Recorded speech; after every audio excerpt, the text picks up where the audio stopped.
katram cilvēkam pašam tā motivācija jāatrod sevī. Ir jāmaina domāšana, ir jāmaina dzīvesveids, varbūt arī fiziskās aktivitātes ir jāpieliek klāt. Uzturs speciālists motivāciju neiedos, bet viņš palīdzēs jums sakārtot vai ieraudzīt kļūdas, kas ir jūsu dzīvesveidā vai jūsu ēdienkartē un kas būtu nepieciešams darīt, lai kaut ko mainītu. Un, kā es saku, tad 5% ir tas, ko var palīdzēt uzturs speciālists, un 95% ir tie, ko jūs paši varat izdarīt.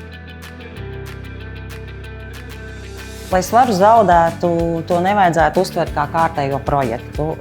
Vienmēr es iesaku paskatīties mazliet plašāk uz šo jautājumu un nevis tikai mainīt ēšanu, bet mainīt tiešām visus ieradumus jaunos. Kā jūs iepērkaties, kādus produktus jūs pērkat, kur jūs ēdat, vai gatavojat mājās, vai ēdat tikai ārpus mājas. Bet pirmais ieteikums, ko es ieteiktu, atrast kādu uzturu speciālistu vai vispār speciālistu, kas ir zinoši ēšanā un svara zaudēšanā, lai nerastos tādas kļūdas, kas visbiežāk arī notiek, kad mēs sākam ievērot diētas. Diētas visas strādā, tikai strādā īslaicīgi, un tad tas var rezultēties patiesībā ar svara pieaugumu, nevis ar svara zaudēšanu.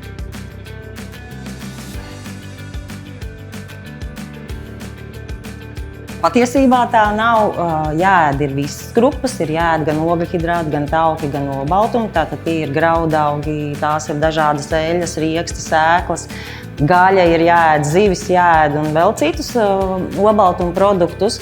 Un tā skaitā arī dārzeņus, bet svarīgākais ir saprast, cik daudz no tās katras grupas mums ir jāapēd. Tā problēma nav produktu ēšanā, bet problēma ir viņu daudzumos. Un tas ir tas, ko var palīdzēt atnākot pie speciālista.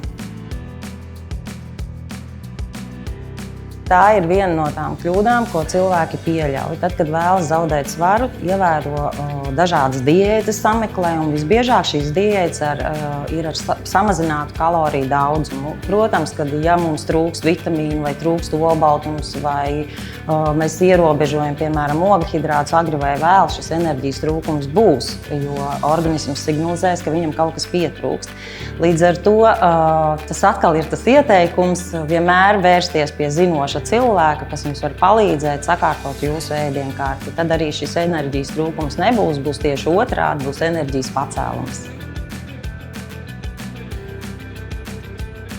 Jā, var, bet tā lielākā problēma ir kur, kad ja nav mūsu fizisko aktivitāšu un mēs svaru zaudējam tikai ar ēšanu, tad mēs zaudējam muskuļu masu. Un muskuļu masa mums ir lielākais vielmaiņas orgāns. Tas varētu vēlāk nākotnē vainagoties ar to, kad ir šis izteiktais jojo efekts, kad svars pieaug un viņš pieaug vēl ar plusiņu.